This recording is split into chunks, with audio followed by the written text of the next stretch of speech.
Professor Nib. They are Dr. Wendy Hong Wen, Incumbent Member of the 7th Legislative Council of the HKSAR, Professor Terry Leong, Professor, Henry G. Leung Professor in Social Work and Social Administration, the University of Hong Kong, and Mr. Paul McComb, Executive Director, the British Chamber of Commerce in Hong Kong. Let's have a group photo first.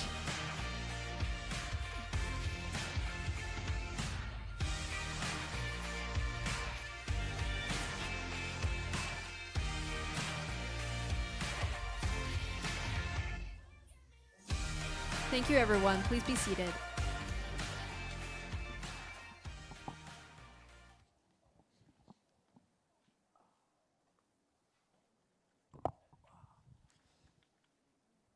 Good afternoon, ladies and gentlemen. Welcome to the fourth and the last session of today's conference.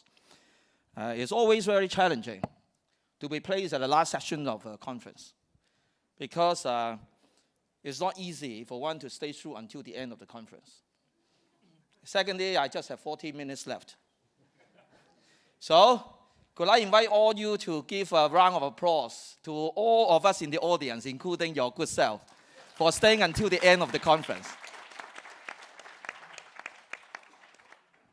Now, we have discussed a lot on economy this morning, global and local. We have also deliberated a lot on the challenging transformation that Hong Kong economy is undertaking, or the potential of our Hong Kong economy in the future. So now let's turn to people's livelihood issue. After all, that's the ultimate purpose of striving for a vibrant and resilient economy. We are very happy to have three distinguished panelists on the stage. And I can tell you that all our panelists, and including the moderator, are very serious about this session. We all have PPT. And you can see that our speakers have brought to the panel diverse experience and expertise, and covering different segments of the community. Now, let's see the title of this session. Sustainable Growth in Hong Kong, Enhancing Livelihood for a Resilient Economy. I think you understand every bit of the word, but putting together, you might be puzzled about what this is about. According to the classic, Yes Minister, government official is good at putting simple stuff into very complicated stuff. And I'm not sure whether in the academic world it's the same. But I can try to put all these complicated stuff into very simple stuff. That is, when we talk about enhancing livelihood, after all, it's about happiness. It's about happiness. So, let's see. The United Nations. Let's see the PowerPoint. That's the PowerPoint. Okay, the United Nations publishes every year since 2012 the World Happiness Report. Next slide, please. And next slide, please. And next slide, please. Happiness. Happiness. So that's the whole purpose of enhancing livelihood. And next slide, please. The United Nations publishes every year since 2012 the World Happiness Report. And the report compiles data from 143 countries and places, offering a global ranking of happiness. It's done through surveys on individuals' life satisfaction and based on 6 key variables. And you could see it's a GDP per capita, life expectancy, social support, freedom to make life choices, generosity, and freedom from corruption. And the 2024 report, using data from 2021 to 2023, found that Hong Kong ranks 86 out of 143, marking a continued decline over the past 4 years. 86 out of 143. The 2024 report also provided insights into happiness rankings based on age, Next slide, please. The happiest group in Hong Kong is those aged 45 to 49. So you can associate with yourself. Thank you. That's the upper middle age, ranked 72nd. Followed by those aged 60 and above, the old, young old, ranking 74th. And then individuals aged 30 to 44, lower middle age, ranked 89th. And the least happy group is among individuals under the age of 30, the young, ranking 97th. And as between generations, those born before 1965, that's the boomers and their predecessors, have life evaluation higher than those born after 1980, the millennial and Gen Z. Now, with the above background, I would like to ask our distinguished panel speakers to share with us a very simple thing: how to make people happy, and what should be done and what should not be done to make people happier. Now, our first speaker, the Honorable Wendy Hong, members of the Legislative Council, and also General Manager of the Research Department at the New World Development. Wendy has been advocating the concept of an olive-shaped society, focusing on enhancing upward social mobility and cultivating a thriving middle class. So let's start from the middle class. Wendy. Thanks, Patrick. I would like to begin by expressing my heartfelt gratitude for Hong Kong U Business School for inviting me to this prestigious panel, and a special thanks to Patrick for guiding us through today's discussion. Today, I want to share my vision for a happy society, one that resembles olive-shaped, where the middle class form the majority of the community. And I believe that promoting upward social mobility is the key to achieving this vision. Next, can I have the control? Thanks. You may happen to see my banner hanging on the streets of in Hong Kong, stating my vision of creating an olive-shaped society. This is our outline. This is the outline of my sharing today. Now, let's start with the concept of an olive-shaped society. M-shaped society. You may have heard the term M-shaped society. In such a society, you will see a stark wealth gap between the poor and the rich. The grassroots class expanding, and the middle class shrinking. Many of the middle class move downward into the rank of the less fortunate. And there's a lack of social ladders, severely restricts upward social mobility. And in an M-shaped society, the risk of class breakage increase as the wealth gap between the poor and the rich widen. Unfortunately, Hong Kong is trending towards this M-shaped model. And my vision is to cultivate an olive-shaped society. In this model, the middle section is broader than the two ends, signifying a robust middle class as the mainstay of our society. The middle class actually play a very critical role in maintaining social stability, bridging the wealth and the poor, and alleviating social polarization. So how do we transition to an olive-shaped society? The answer lies in promoting upward mobility and enable more grassroots and young people to ascend to middle class. I believe we need both external and internal conditions to enhance class mobility. Externally, we must ensure that pathways for upward mobility are open and accessible to our youth and to the grassroots. This involves construction ladders that provide hope for every member in the society. But what kind of ladders do we need? I think at the core of the discussion are the basic human needs for secure living and working conditions. 安居樂業, 安居樂業. So we need to develop a housing ladder to enable access to affordable housing and a stable living environment for grassroots and young people. Additionally, we also need to build an employment ladder. 就業嘅階梯啊。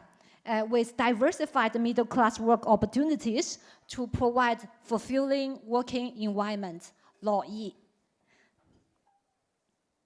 And internally, we must enhance the quality of life of our middle class, particularly those sandwich class. They are dubbed as the poor middle class, 窮中產. These individuals work hard and they cannot rely on social welfare.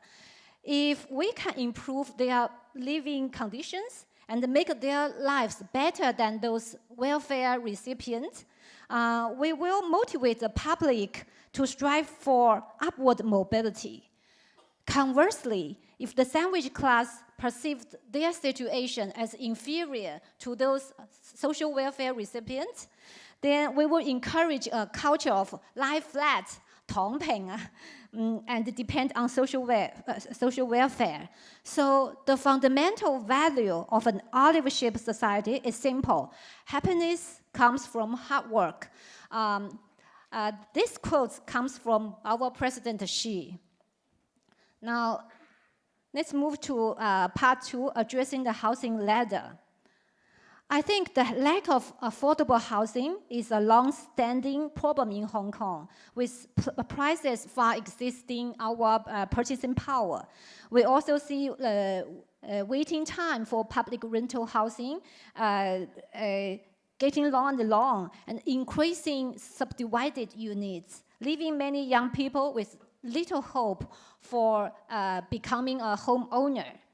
Currently, the government prioritizes disadvantaged groups by allocating resources primarily to public rental housing.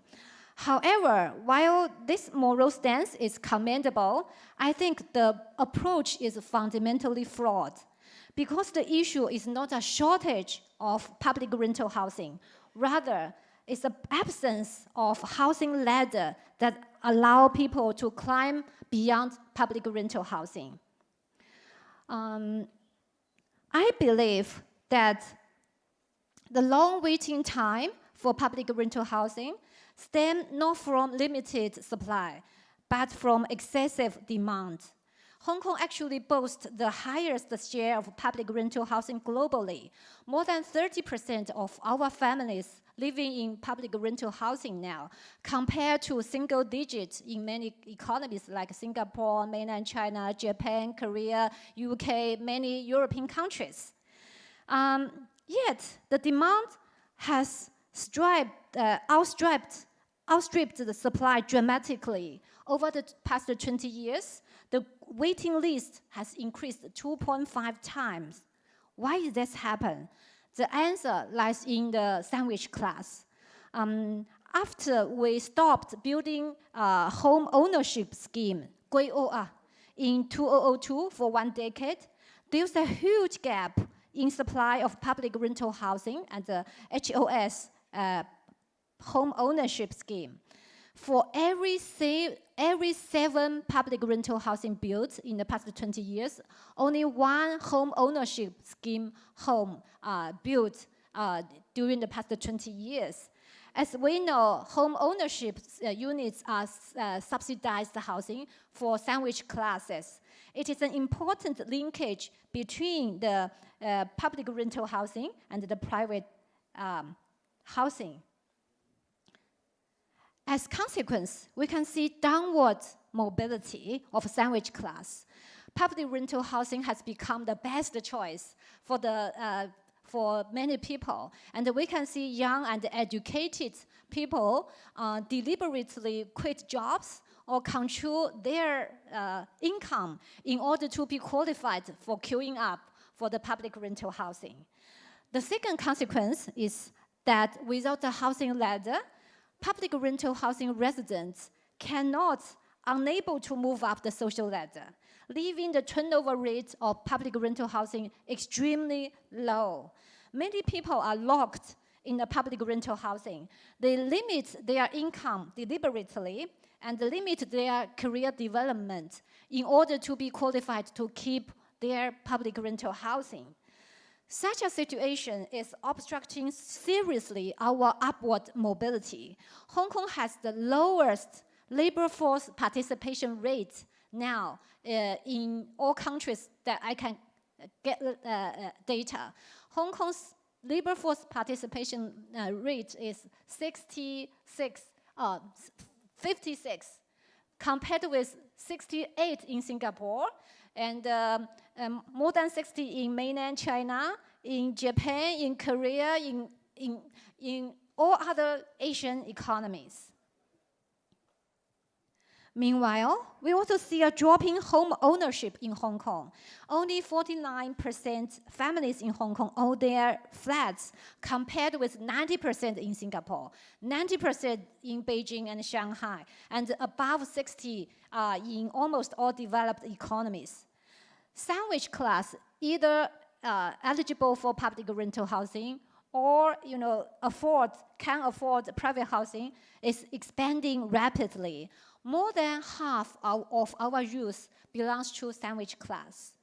Many of them have to resort to subdivided units or live with their family, leading to delays or even growing reluctance to marry and have child. So I think we must ask ourselves, what should our object of housing policy? Is it merely to reduce waiting time for public rental housing, or is it to foster upward mobility? Should we aim at moving in, 上樓, or should we aim at moving upwards, 上樓? To address this, I believe we need to adjust our resource allocation and build a housing ladder that enables the grassroots to ascend to the middle class. This includes policies on the supply side, providing affordable housing to the sandwich class, and also policies on the demand side, providing tools to empower the sandwich class to move up the ladder. On the platform of Legislative Council, I have been working on 8 directions. Time reason, I will not go into details. Let's move to the employment ladder. Very quickly, I will spend 1 minute on employment ladder. Hong Kong faces a challenge today with its economic structure, which has become overly reliant on one single pillar, that is the financial sector. While the financial sector is our key competitive advantage, its contribution to employment is limited. This narrow focus has fostered a wealth-driven economy that primarily benefits the elites. Although our unemployment rate is very low, but the opportunity for middle-class jobs are dwindling and accelerating social polarization. I believe we must leverage Hong Kong's strengths to promote economic transformation and diversify our industry structure, thereby creating varied middle-class jobs for our youth and the grassroots to move up the ladder. Conclusion. In conclusion, I would say that the absence of social ladders contributes to the growing disparity between the rich and the poor, fostering a polarized society. To counter this, we need to construct both housing and employment ladders that empower upward mobility. We need to work together to ensure that every member of our society can envision a future that filled with hope, opportunity, and the possibility of a better life. Thank you. Thank you, thank you. Thank you, Wendy. I think you put forward a very good questions. on the housing policy, whether we should focus on reducing waiting time or fostering upward mobility, whether we should focusing on moving in the PRH or focusing on moving upward. And actually, I noticed that from the government's documents, the housing policies promulgated in 2017, it did have one of the housing policy objectives that government will focus on home ownership and strive to build a housing ladder to rekindle the hope of families in different income brackets to become homeowners. So the question is how we are going to take this forward, and the emphasis on it, on the allocation of resources, on all that. Now, let's go to another areas. We have Professor Terry Lam, Professor of Department of Social Work and Social Administration of the University of Hong Kong. Terry's research focuses on long-term care, productive aging, and geriatric mental health. He is a member of the Chief Executive Policy Unit Expert Group. And also, I have to add that I am a strong supporter of collaboration with university.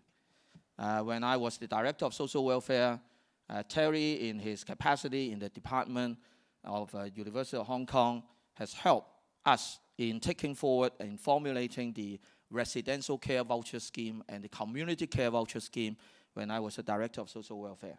So Terry, talk about the aging population and you know, how to make our elderly people happy. Okay, thank you, Patrick. So yeah, I'm a social worker by training, but I was also an economist by training. So I got my first degree from the faculty in economics, and then worked 1 year as an accountant before I jumped ship to become a social worker. So I'm a social worker who like data. So let me show you some data. So Patrick used the report from, you know, the 2024 World Happiness Report. So I did some decomposition of the data. So from here, what you see, very basically, the first block, the Asia 4, the 4 countries we used to call the Japan or the places, Singapore, Japan, Taiwan, South Korea. So, and then the first row are the average of them, and then the next one is Hong Kong. So you can see, for example, Singapore went 30, Taiwan 31, Japan 51, South Korea 52, and Hong Kong went 86. And then the next column is the Hong Kong versus Asia 4, the average. And the red color are the places, the dimension that we did poorly compared with other Asian country or places. So you can see we did well in economy, the GDP. Actually, we are less than, you know, Singapore, but we are better than all other, you know, places in Asia. However, in social support, we are not doing that good. So we are negative. We are negative 0.126. We did extremely quite well in healthy life expectancy. You may know we have the highest life expectancy in the world, but we did poorly in freedom to make life choices in Hong Kong.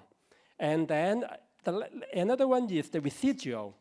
So the 6 major factors plus the residual. Residual are the variation in happiness that cannot be explained by the 6. That means anything else, right? Hong Kong did extremely poorly in that area. The implication is, other than the 6 major factors, the economy, healthy life expectancy, social support, we do not have much more to offer.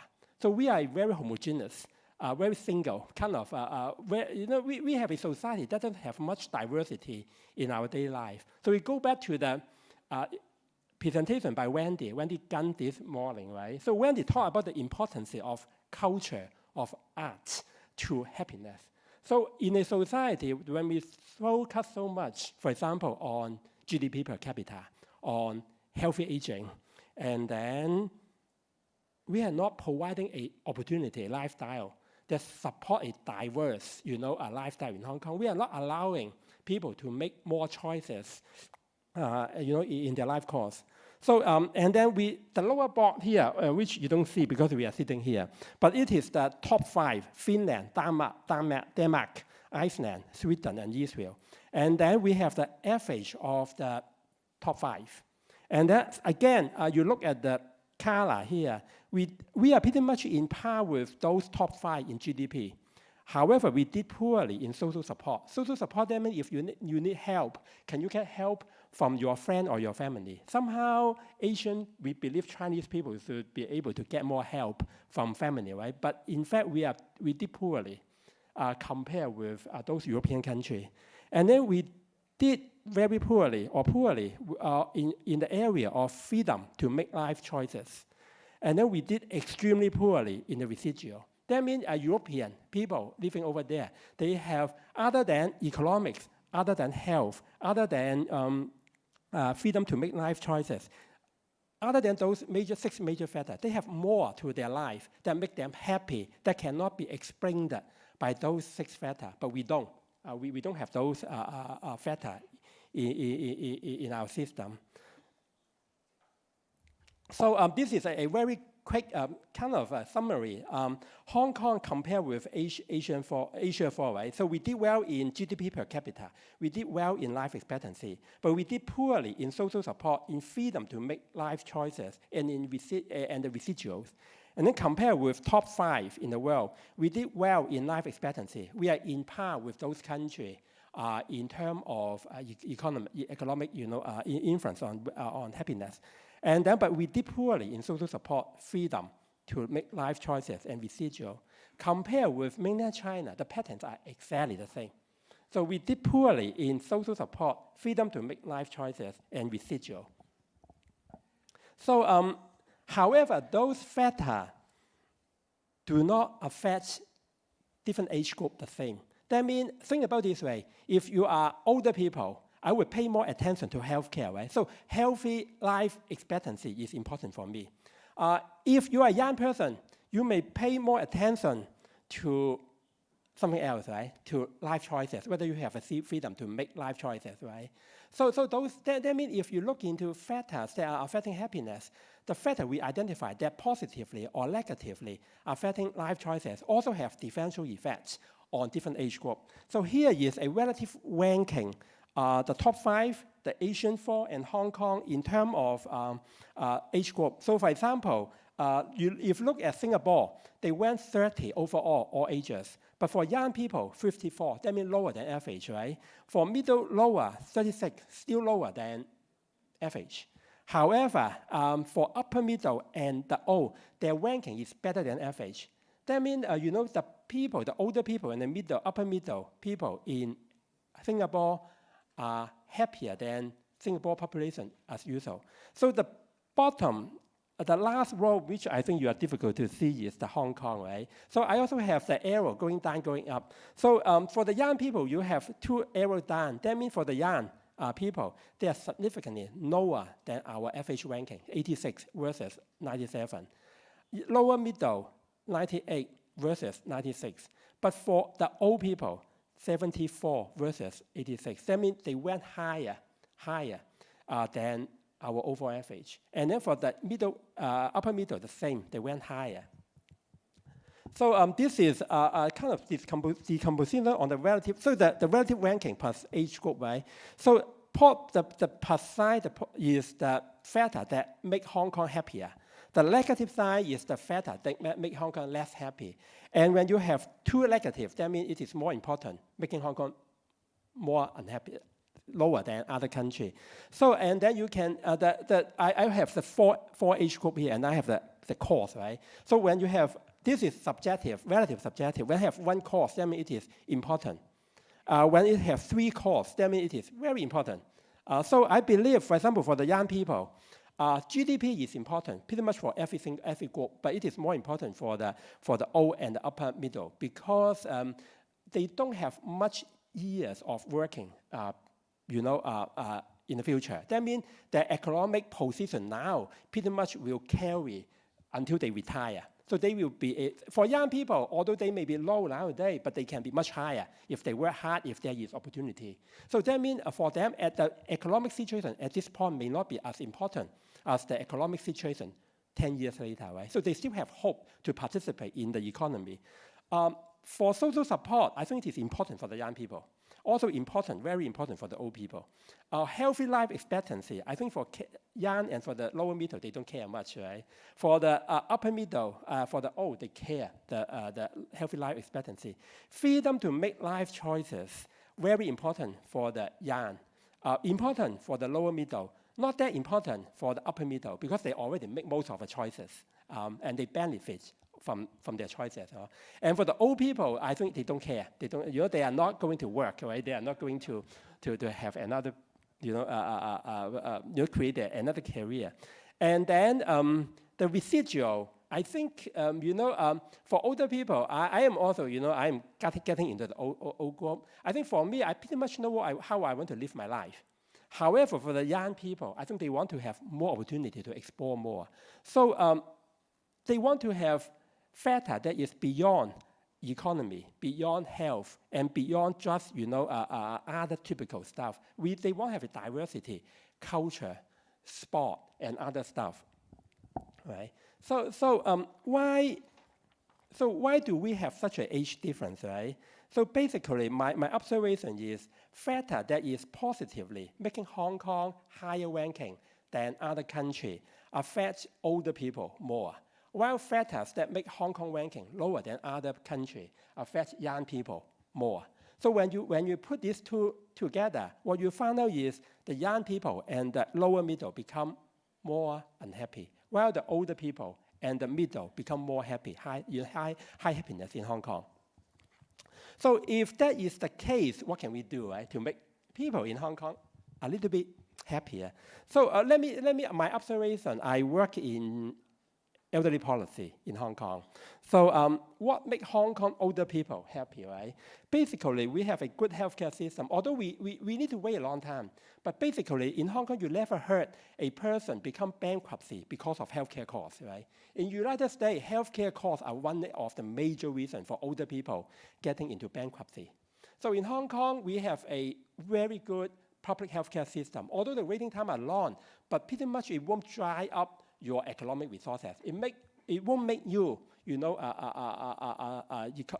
economically bankruptcy in Hong Kong. Number two is relatively they have a economic security. If you are low income, we have the CSSA, the Comprehensive Social Security Payment. And if you are lower middle, you have the MPF, you have the OA living allowance. And then everyone, if you are 70 and over, you have the OH allowance. And if you are lower middle to middle, you can also use the HKMC annuity plan plus the OALA to build a safety net for yourself. So those are policy the Hong Kong government put together over the last 2 decades, provide very nice protection for older people in Hong Kong. And the housing, older people has the highest homeowner rate, 41.2% for people who are 60 and over, versus 7.6% for people who are 35 and younger. So huge disparity in homeownership. And then we also have explicit social policy that encourage social participation and lifestyle choice among older people. For example, the $2 travel concession. Anyone who are 60 years and older, you travel anywhere, $2. And then we have elderly centers everywhere, every single district. And then we have the third age university. Those are examples that policy of Hong Kong government put together to encourage older people to participate in the society. So the last slide, how can we make Hong Kong people happier, right? I believe if we purely focus on economic, making more higher GDP per capita, it won't make Hong Kong happier because the marginal return of higher economic, higher GDP per capita is really low. If you look at Hong Kong's figure, if the social support of Hong Kong have the same level as European country, and the residual are the same level of residual European country, we will be in top 10 of the happiest needs. That means somehow if we can provide more choices, freedom for life choices, we increase our social support, and then we increase the diversity of daily life, it will significantly increase our ranking of happiness in the world. So as I said before, just by having social support level comparable with the European country, the residual compare with the European country, the freedom to life choices compare with European country or even with Asia, we will be in the top 10 of the happiness list. So thank you so much. Thank you. Thank you. Thank you. Thank you, Terry. If we relate what Terry just said with Wendy just mentioned about housing ladder and employment ladder, one could see that as regards the elderly population, the good healthcare system have a relatively higher percentage of home ownership among the elderly population, and probably the $2 travel concession scheme. All these are contributing factors making them, really a little bit happier. But for the younger generation, the housing ladder and also the housing issue might make their freedom to make life choices a little bit limited, once they enter into a mortgage, and also the job opportunities and all that, right? So let's move to another angle, is from the business sector. We are very happy to have Paul on stage. Paul is the Executive Director of the British Chamber of Commerce in Hong Kong. Before that, Paul served as the Director General of Trade and Investment in the British Consulate General in Hong Kong from 2017 to 2021. So as a former government officials, and also from the business sector, Paul has spearheaded numerous events and initiatives aimed at promoting business growth and also fostering a collaborative business community. And I also note that the British Chamber of Commerce also helped connecting the for-profit and not-for-profit organizations. So that also echo Terry's point about the social support. So with that, Paul, could you share with us? Thank you, Patrick. Patrick, you've invited the Executive Director of the British Chamber, but you're probably going to get a treat. So my first degree is actually a Master's in Social Policy. Wow. And I spent something like 25 years working on the UK welfare state. And I was the policy director for the biggest reform of the UK welfare state, which I'm going to touch on. I'm going to put that backwards, if I may. Can someone put that slide off the screen? I don't want to see it just yet. Can we go backwards? Whoever's got control? We'll bring it in when I'd like to. That's fine, that's fine. So there's two things I'd like to share by way of a perspective on this.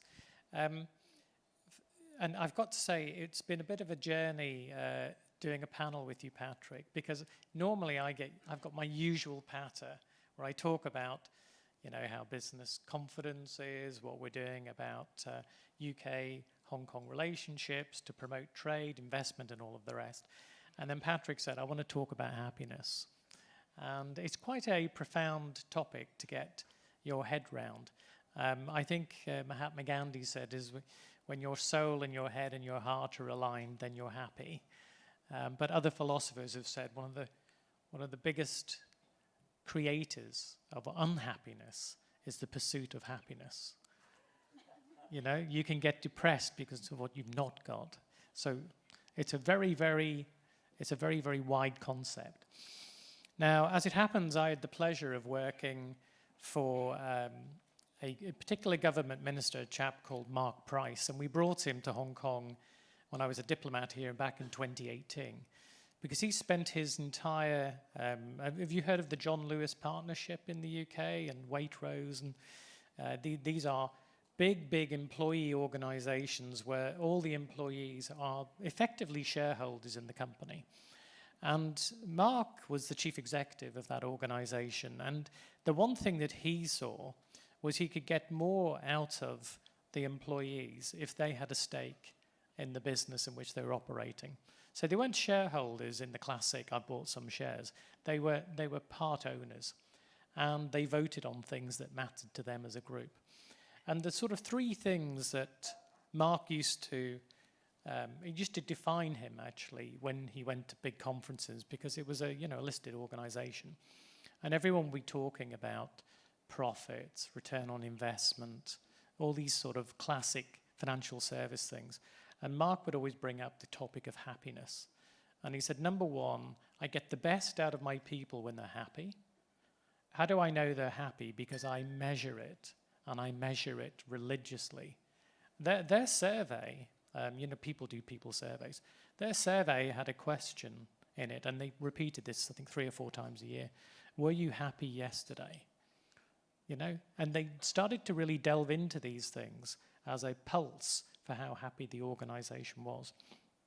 So his view was that business leaders, middle management, all of these guys who are probably all chasing bottom line profits, et cetera, his number one responsibility is you've got to get that happy number for your team high. And you'd be amazed how that drives totally different behaviors in the workplace. And the reason I sort of start with that is because, and I do want to reflect on some of my experience on the UK, particularly on the social support and also the housing point, Wendy, you were raising. We very much, I think, probably over the last 10, 15 years in the UK welfare state, very much now believe work is the best form of welfare. We start from that as a premise. Work is good for you, it's good for your mental health, it gives you purpose, you get pride from doing things.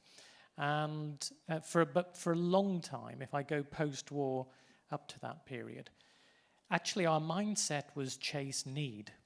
So you went after every single problem and you created some kind of financial support or some kind of supporting kind. And as a result of that, we grew a welfare state for the working age alone, around 900 billion Hong Kong dollars for 8 million people, administered by 230,000 civil servants. I mean, that is an unwieldy sort of operation. And that, we believed, was the problem when you start to just chase need and think you're doing good by meeting need by having some form of handout, in some cases, some form of financial support or some kind of benefit in kind.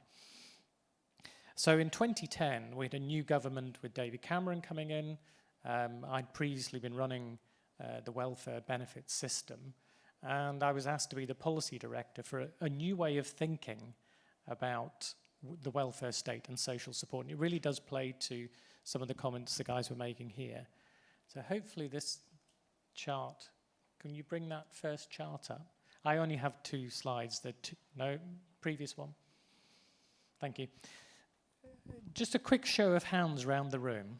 How many of you would go to work if the tax rate was 100%? So, I mean, it's a bit fuzzy, but basically, if you track from your left to right, this is what happens as people worked more in the UK welfare state. And this is a combination of benefit rules that withdraw benefits as you work and earn more money, and then the interplay with the tax system that comes in and taxes. So it creates what's called a marginal deduction rate. So if you take a glance at that, you'll see that somebody who is working, not working at all, doing no hours, if they do 5 hours work, basically it's 100% withdrawal of any state support. And if you follow it all the way along up to 50 hours, and this is an example of a real household, you're still up at around 80, 90%. And this has got housing costs built into it as well.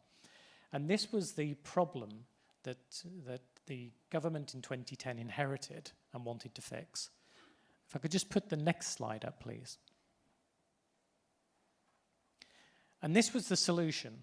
And you probably can't see it too clearly, but let me explain. On the left-hand side, what we did was we determined what was a reasonable income for someone not working, housing costs, living costs, food, heat, light. So, and a lot of that was generated through lots of survey and data about cost of living. And the new scheme essentially said, every time you work more, you're better off. So what would happen in this scheme is that, and we've introduced this scheme in the UK now, is that there is a direct incentive for you to keep working and working more, because you get to keep some of that benefit, and it just slowly withdraws as you go further into financial dependence. And the reason this as a concept, I think, certainly worked for us, and we've seen the benefits, the work incentive and benefits of this, is because once we created the sort of conceptual structure for this, it changed the debate on welfare, and it changed the debate to 2 points.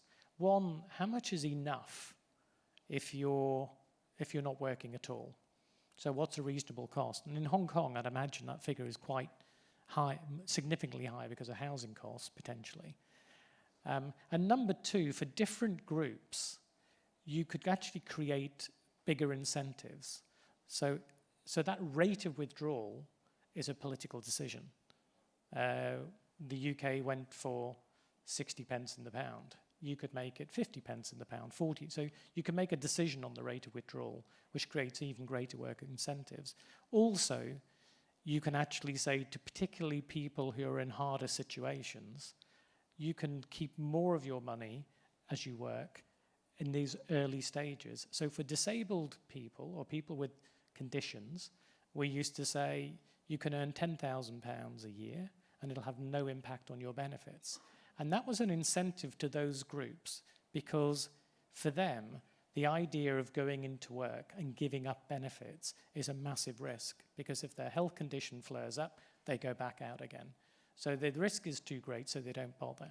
So I've thrown this into the mix, Patrick, and I know we've not much time left, but really as a sort of reflection that if you chase need in welfare, you can start to build up huge costs, huge dependencies in your population. Whereas if you can create the right financial incentives, people will do the right thing for themselves. They don't need to be told what to do. Thank you. Thank you. Thank you, Paul.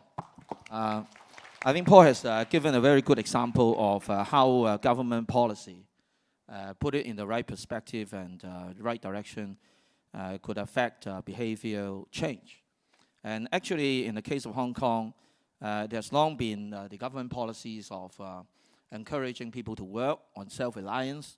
If you are not unable to meet your basic needs, then you are on Social Security, you are on CSSA. But then we witnessed that some people, even very hardworking, especially for working family with children, even they work very hard 7 days a week, but they still cannot earn a decent income. And then the government introduced this working family allowance. I must say this was a breakthrough, but that also reflects, this government intervention to encourage people to continue to work. And I think that also echo what Wendy and Terry mentioned about, yes, we put emphasis on self-reliance, on hard working, but you also have the right incentive to make people to upward mobility. Just like in the case of public housing, with the introduction of minimum wage, people would calculate very carefully, make sure that the total income of the family would not exceed that of the limit required for eligibility for public rental housing, to an extent that they might give up their job and all that. So then this morning, our various sessions also mentioned about the inclusive economic institution and inclusive political institutions. I think we also need inclusive social institution. And so I want to talk briefly about this concept of engagement, because people would feel happy if they feel that they could contribute to the well-being of the society. People would feel happy if they feel that, or they experience that they could serve others, help others. So it's a question of engagement. Engagement could make people happy and make people take ownership. So I would like to invite our panelists to briefly talk about on this, how to make it more engaging with the community, with the relevant sectors that could also help to improve the overall level of happiness. Wendy, very briefly, we just have 2 minutes left. Thanks. Let me share one data with you. Within Hong Kong, if we put all families into rank, among the lowest 20% families whose income are at the lowest level. Of 4 families, 3 of them have nobody works. Of 4 families, 3 families have nobody works at home at all. They have more than 80% of their income come from government social welfare money. And I think, our system has developed into a stage that we encourage people to lie flat. Of course, there are families, they have senior citizens, they have young children, they have disabled. For all of this, I believe they have a reason to quit the job market.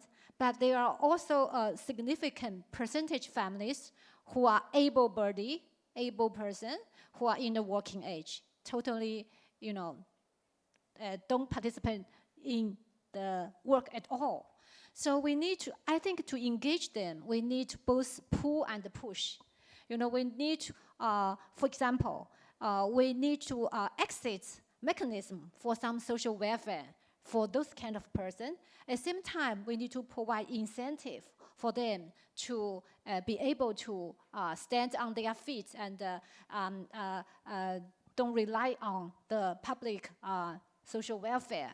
I think we, from the standpoint of the whole society, the objective of our social welfare is not to encourage people to lie flat, but to encourage them to contribute, to stand on their feet and to contribute back to the society. Okay, Terry. Yeah, no, engagement extremely important. In Hong Kong's social policy, we provide quite a lot of opportunity for older people to engage. I involved in very large-scale town banking project in Hong Kong. I pretty much cover a lot of districts in Hong Kong. Some of them are funded by the government, the Community Inclusive and CIF fund. And we have more than 30 town banking projects funded by the government. But I would say every single one of them pretty much are for older people. I do not remember a single project. We are talking about a huge amount of hundreds of $millions for young people or for the middle-aged people. So this is number one. Engagement is important because for us, the existence depends on whether we have a meaningful engagement with the society. So meaningful engagement differ, by people. For me, for example, playing sport, running is a meaningful engagement with my running community, right? For other people, reading for a group of youngsters may be a meaningful engagement. So the society needs to provide diverse, opportunity for people with diverse interests to be able to engage in the community. Number 3 is also recognition.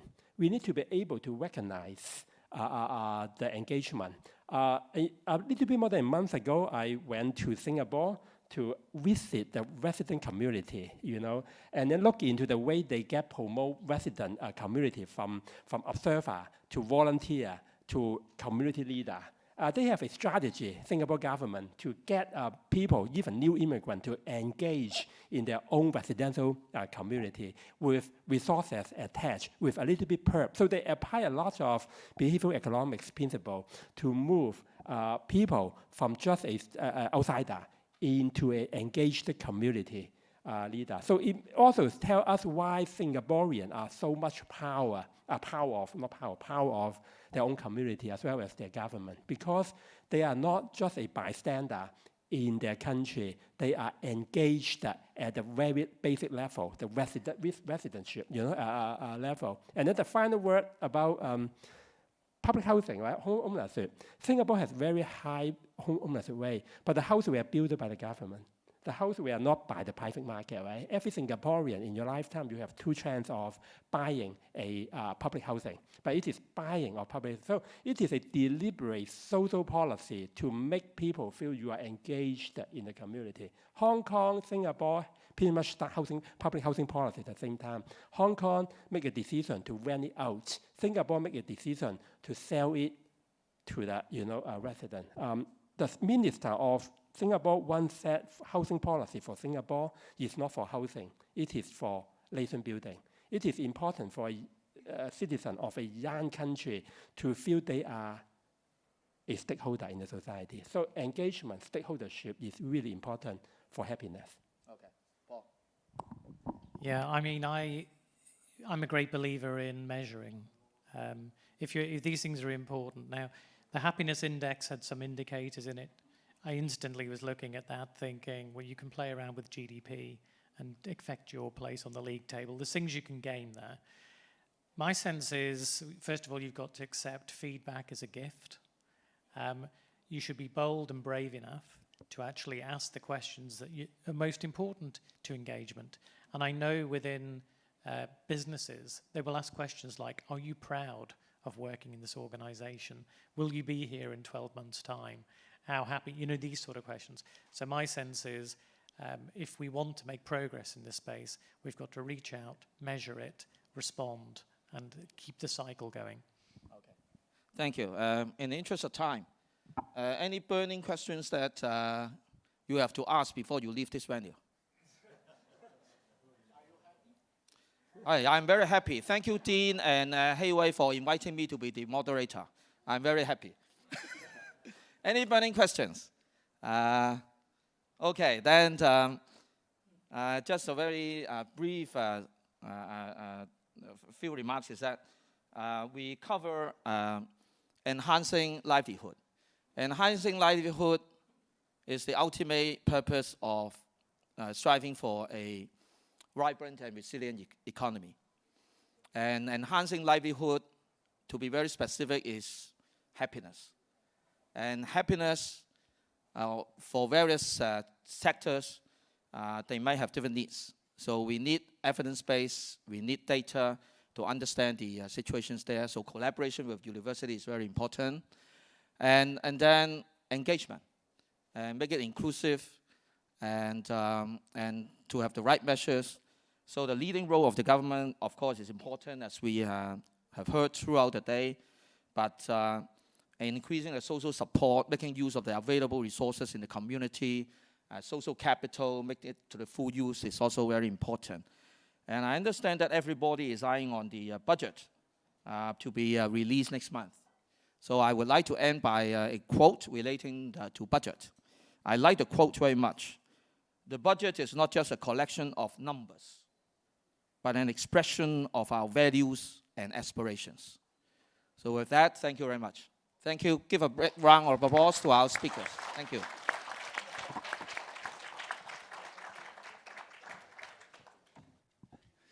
Thank you all.